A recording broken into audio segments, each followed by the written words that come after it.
एक breaking news पाहूयात भिवंडीतून। टायरमध्ये हवा भरत असताना टायर बॉम्ब सारखा फुटलाय।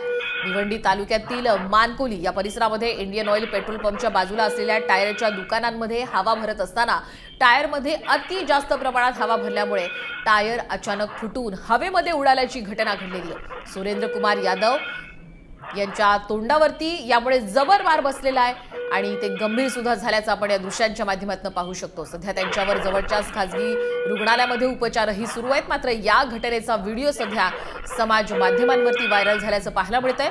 त्यामुळे आपणही खबरदारी घेतली पाहिजे हेच यातून लक्षात येईल।